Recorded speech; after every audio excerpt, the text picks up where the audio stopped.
I think the other tips that really hang off that, don't be afraid to venture out. You're not going to get it perfect straight off the bat. So a big part of it is that kind of, let's try something, test what result did we get. That one didn't work. Let's tweak it. Did we get a result? Now throw that out. Let's start again. Let's try this approach. So you're always tinkering and testing. Wouldn't you agree? It's important to know how much you spend, because your marketing budget shouldn't be a limited thing. Right? Your marketing budget should be assessed in a context of how much does that generate for my business. Understanding your financials is critical. And you really need to spend some time getting an understanding of your financials.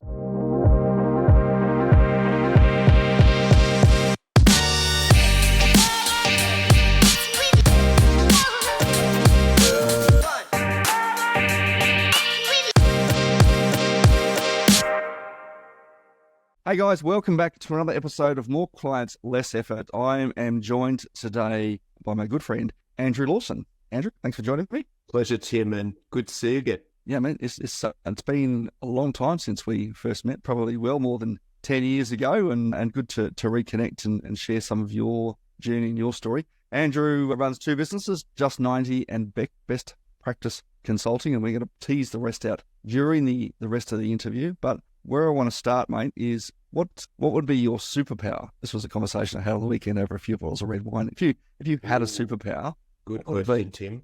Yeah, I think, look, my superpower is being able to take complex things and really distill it down to something that's more digestible, easy to understand. So there's a lot of models in HR and consulting, so I'm able to kind of take the complex and say, look, here are the three most essential things you need to do. I thought you were going to go with like invisibility or what was that?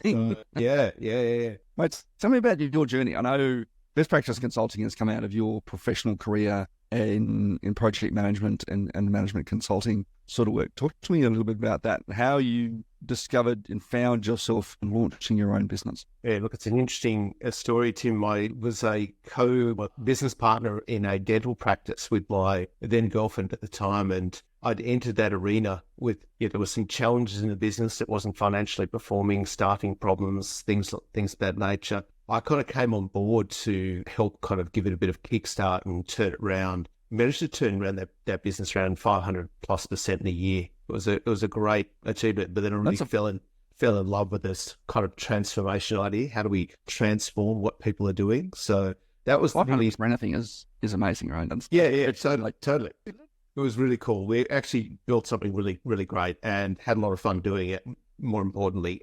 But that gave me that burning desire inside that I want to kind of repeat this process and help others with it. So when I launched, a lot of the people had in the industry, like in the dental sector and the medical sector, had kind of heard what we had done with the business. So they were kind of reaching out and saying, well, show us how you did it in our business. So come in and work with us and do the same. So that was the very kind of early days of Best Practice Consulting. And we were doing a lot of that work. And then a client eventually said to me, hey, could you train our staff in something? And I've got an education background. So I said, yeah, sure, I'll have a crack at running something like that. The staff loved it. The business owner loved it. And he kept engaging me and run more and more staff training. So then I sort of launched this training of the business, and that thing just kept growing and growing at a couple of 100% year on year. So every year it was 200 or 300% growth. It had legs of its own, which was just great. So what eventually happened as a traditional consulting business quickly morphed into doing more of this training people within businesses and within organizations. Yeah.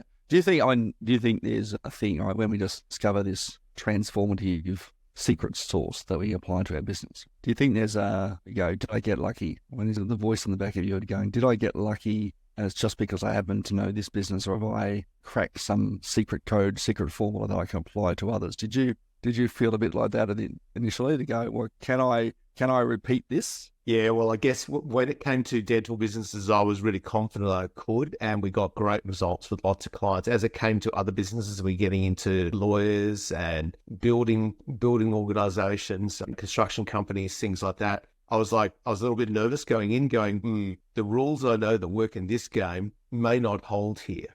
But I mean, the bottom line is if you're willing to do the research and learn all those elements, what I learned over time was the fundamental principles of financial performance in a business and how you perform in a team sense are duplicatable across all of those. You would find the same, Tim, in terms of your work. I mean, yeah, I think come to you and say, I'm this type of business. Are your marketing and sales methods going to work for me? Yeah, I think you're right, there's some fundamentals, right? There's some fundamentals of what makes a business successful, right? Regardless of what field you're in. If you've got staff in your business, right? Unless you're a crypto day trader, you've probably got staff leveraging lots of AI bots. So you're going to have people do some work for you. And the elements of leadership are almost universal. Yes. And the elements of successful leadership are universal. And getting the right people in, equipping them with the skills they need to do their job properly, skills and resources that they need to job, and then getting out of their way to allow them to succeed is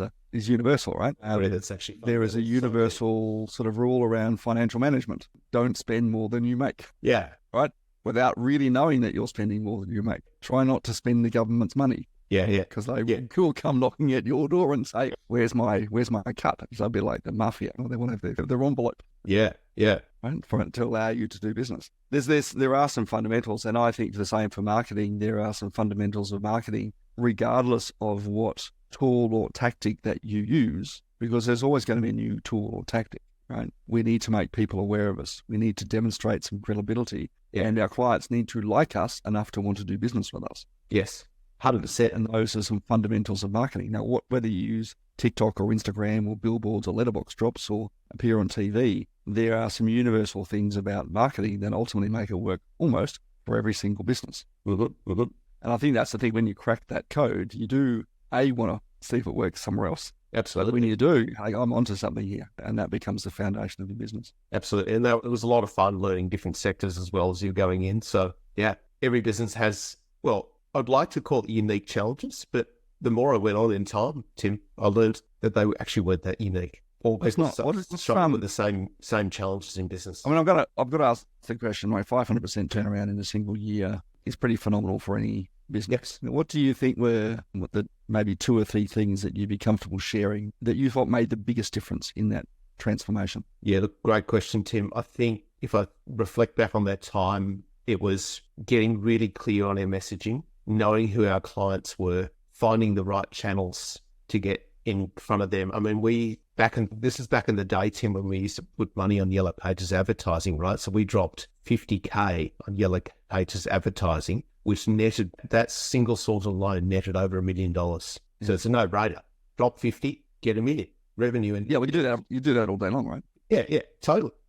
And so that was definitely one thing that was helpful. I really applied a lot of that financial discipline around trimming the business, so it was pretty lean in terms of its cost structures. So then the profit was insane. And I mean, we were kind of well above benchmark for other businesses. So in terms of our financial performance, and probably the third element was really just building the right team and making sure they were really trained and equipped. I had this meeting discipline where we'd have a daily huddle, we'd kind of have weekly training on things. So it was just, we were spending a lot of time together, doing things together. So and the communication was really strong. So I think as I reflect back on that time, they were probably 3 things that really helped a lot. Yeah, well, I think there probably 3 of the biggest ones, right? Absolutely. There's lots of other detail. And I think it's an important thing. There's a lot of people that I speak to who don't understand what their cost of acquisition is. Yeah. And if that, every time I spend $50,000, I make $1 million in ROI. And I'm not suggesting that the Yellow Pages will get you that now. No, probably that. But it's important to know how much you spend, because your marketing budget shouldn't be a limited thing. Right? Your marketing budget should be assessed in a context of how much does that generate for my business. I think you touched on 2 other things, really important things as well. Understanding your financials is critical. And you really need to spend some time getting an understanding of your financials. Either speak to your accountant, get them to run a session for you. Yes. If you need several sessions, get them to run several sessions. But there are also financial professionals out there that can teach you these things. You can find profit first professionals out there, for example, who will teach you a pretty solid foundation of financial management for your business. And to be honest, even your personal life. I think that's important as well. Well, that's linked, Tim. Yeah, it's a good point. Yeah, absolutely. And I think the last one is probably one that people think about, but probably don't do sufficiently. And that's actually establishing a really good communication cadence in your business and the accountability with everybody. So don't just decide we're going to hold team meetings on Monday and Friday to talk about what we're doing. Actually go back and in your Monday meeting, hold people accountable for the results they had last week. and what they said they were going to do. So we go, Andrew, you said you were going to do this. Did you do it? No. Okay, what got in the way? And you record that down as a roadblock, because if that roadblock keeps coming up, then you've got something that you can actually create a project around to solve. 100%, Tim. So important. You're eliminating those roadblocks and problems. Yeah. Talk to me about Just 90. We've got best practice consulting humming along. You've got customers literally beating down your door to say, we want some magic sauce. Yep. Right. Why start another one? Look, it's an interesting story, Tim. I guess I've got that entrepreneurial spirit deep down. That's definitely a factor, right? I was kind of best practice consulting is a mature business. It, as you said, it ticks along. It's got momentum of its own. I largely do not need to drive it at all, apart from responding to inquiries in a prompt manner, right? So I had this, I guess, yearning desire to kind of launch something different, but that's the kind of short version. If I kind of backtrack a little bit, there's a bit of a story to it. So in best practice consulting, COVID-19 hits. We had what was record forward bookings for that year. I remember on Thursday and Friday, all the clients rang and cancelled, and they were just ringing up saying, well, look, the nation's going into lockdown. We've got to cancel our face-to-face training, and literally 6 months. I've never seen so much work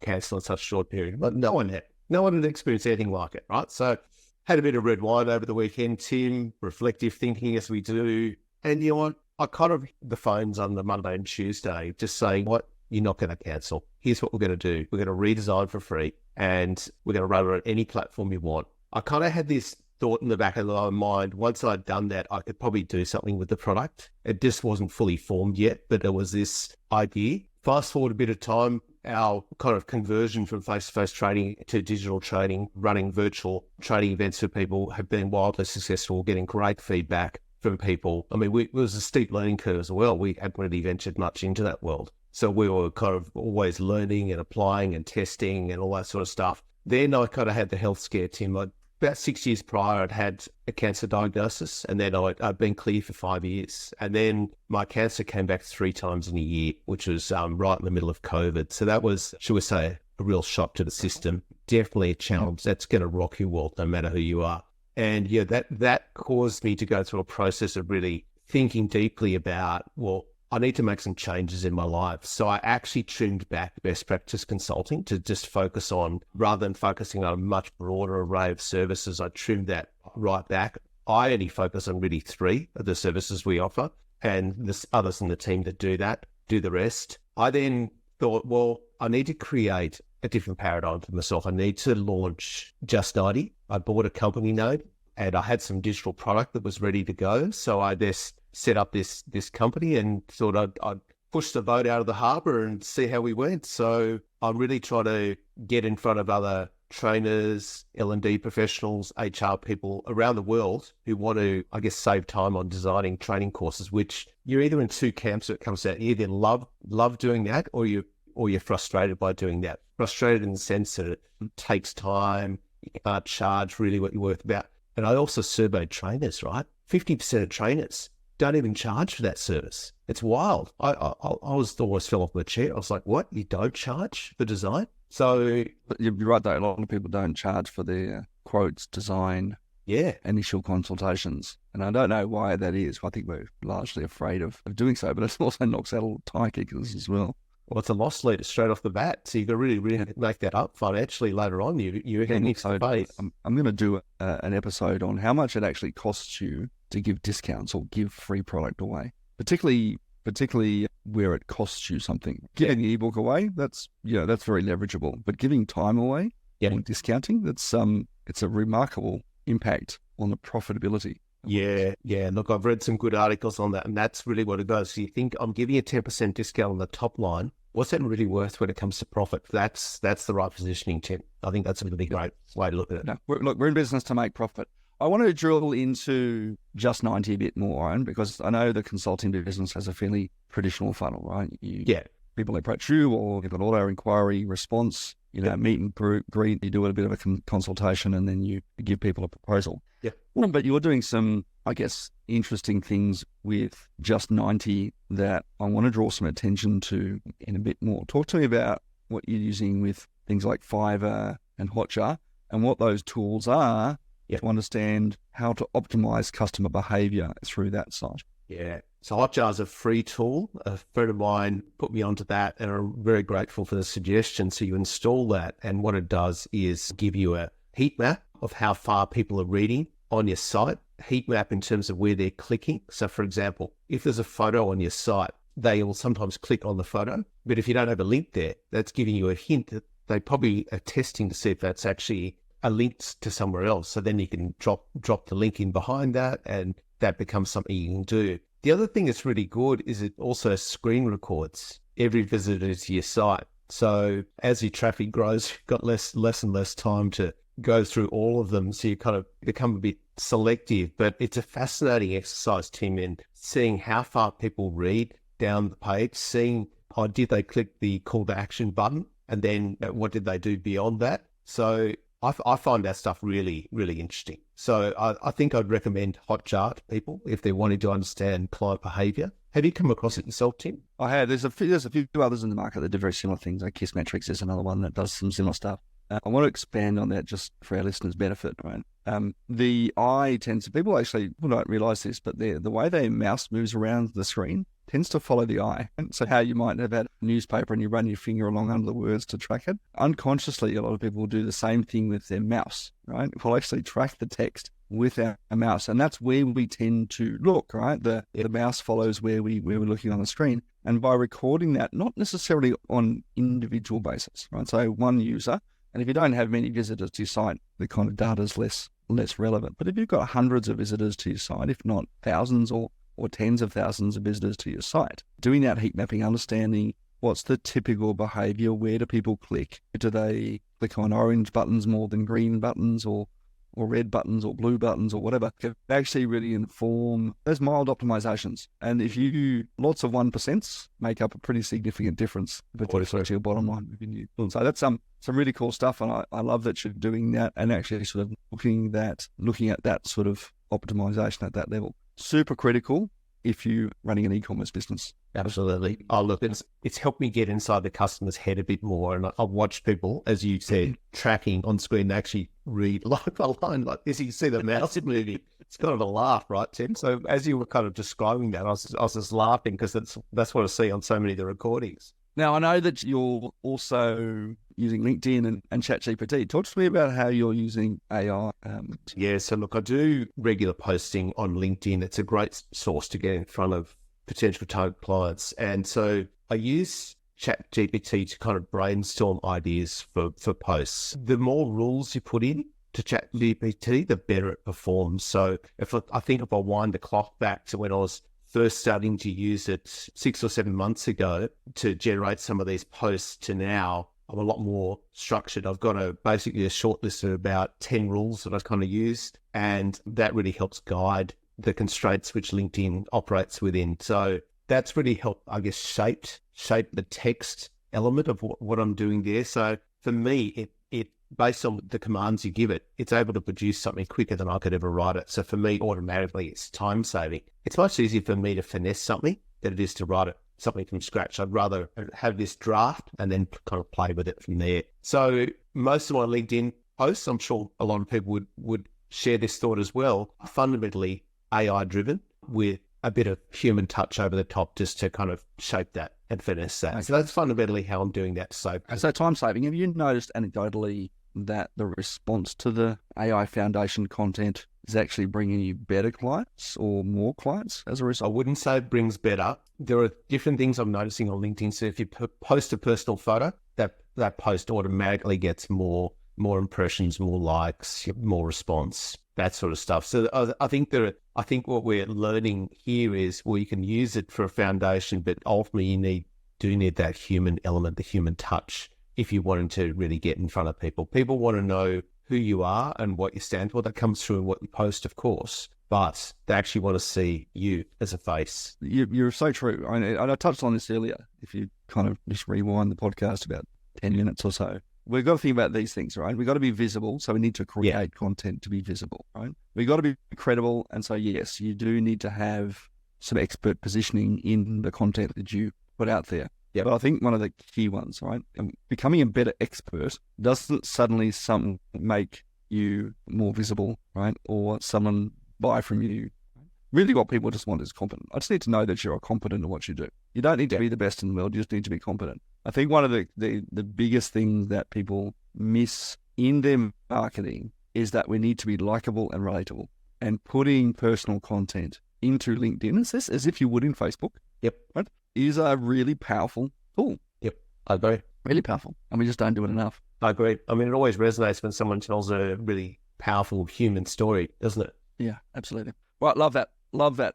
You touched on Fiverr as well. Did you want me to talk to that one quickly? Yeah, let's just talk about Fiverr. Yeah, so for Fiverr, I go to it to just hire expertise around certain things. So if there's a bug on the website, I hire that. But more importantly, where I use the experts is to get feedback on my website. I remember the first guy I ever hired was this Spanish guy, and he goes, "Yeah, I'll do a video review of your website." And so he's on camera, a bit like you are now. And he's looking at my website, and he's going, "Ooh, I really don't like that." I'll be honest with you. And it just was totally unfiltered. And whilst confronting at one level, it's such valuable feedback, right? We need that. And he was saying, "Look, don't do that. That's never going to resonate. Do this instead." And he's quite an animated guy. I definitely recommend him and would definitely hire him again. So to get access to people like that, I think it's really key, because what it does is it helps you shape what you do the whole time. Yeah. Is that why you're learning Spanish? No, I'm not learning Spanish for that reason.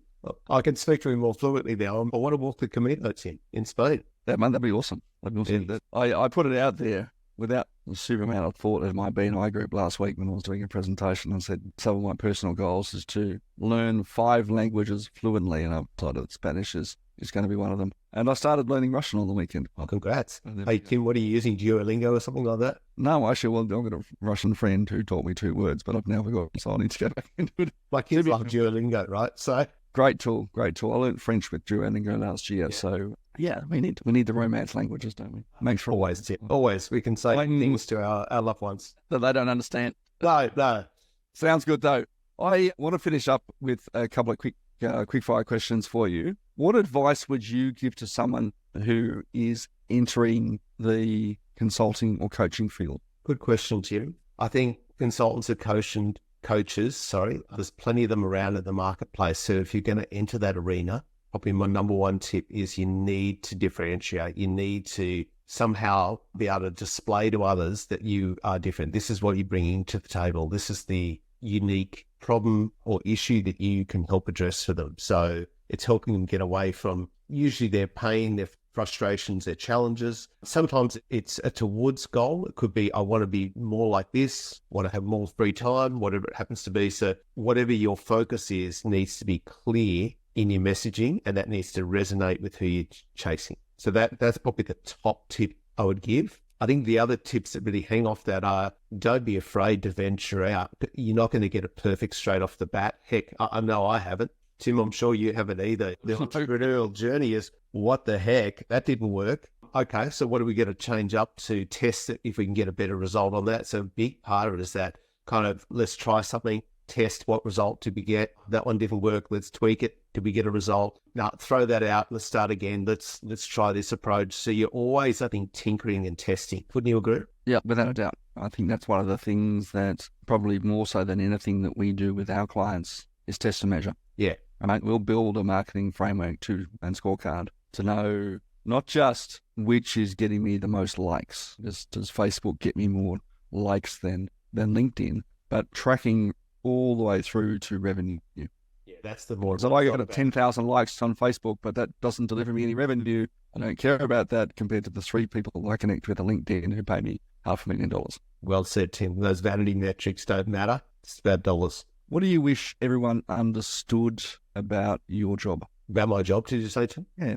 It's a good question. I think the value I can bring to the table in terms of what... If they knew that before they got to you, they'd be like, oh, this is awesome. Well, as with anything in sales, there's sometimes a bit of an education process in that. So I had someone recently ask me, well, I've got a team of internal trainers. Why do I need you? I just said 3 things. Number 1, I bring all the latest in terms of bite-sized methodology, in terms of learning to the table. I understand all the neuroscience of how we learn, how the brain learns best. And I guess the last point is 20 years in the game. I know what works and what doesn't. So that's really what you're buying. And she goes, that's pretty clear. Yeah. Done. Wait, next. What do you think the world is going to look like in 50 years? In 50 years? Yeah. Gosh, very different, Tim. Hope I'm still kicking around, but Yeah, it's going to be an exciting world. I think we're going to be not going to have any reliance on anything fossil fuels. It's all going to be something cool, like in those futuristic movies we see. Tech's going to be like wildly different, even to what it is right now. So yeah, I wonder what our jobs in the future will be like. Like, what are we going to be doing? It's just going to be. It's just, I guess, to think about that is mind-blowing. What are the possibilities? Where will the new entrepreneurs come from, right? So all those sorts of things. Yeah, I'm slightly picturing either a Skynet scenario or a that did come to mind. Or Wall-E, where we'll all be like incredibly fat, drinking Slurpees and going around in floating chairs while AI assistants and robots do everything for us. Yeah. Funny. Is that what you pictured, Tim? I definitely picture this congruence of artificial intelligence or augmented intelligence and robotics. I think that'll be increasingly commonplace and as assistants for our life, right? As humans, we're very good at trying to make things easy for ourselves. That's our fundamental driver. Make things easier so I can have a survival advantage over my competition. Yeah. And we have an innate drive to conquer our environments. And that's both a good and bad thing. Sometimes, as we've discovered with our rampant use of fossil fuels, it comes with side effects. And there'll be some side effects of our drive that we won't necessarily anticipate. But I agree too. It'll be some exciting times either way. Right. Lastly, where can we find you online and connect? Yeah, so probably the best places are either through the websites, bestpracticeconsulting.com.au or just90.com, or LinkedIn is another source. Will you put those in? I will put all the links in the show notes, so you can grab those if you're online, or just scroll down to the details on the podcast. Andrew, thanks for jumping on, mate. It's great to catch up again, and appreciate you sharing your wealth of experience and some insights into ultimately making your business run better. Thanks. Yeah. Thanks again for joining us on More Clients, Less Effort. If you liked today's episode, please like, share, subscribe, and all those good things. And we'll see you on another episode real soon. Take care. Awesome.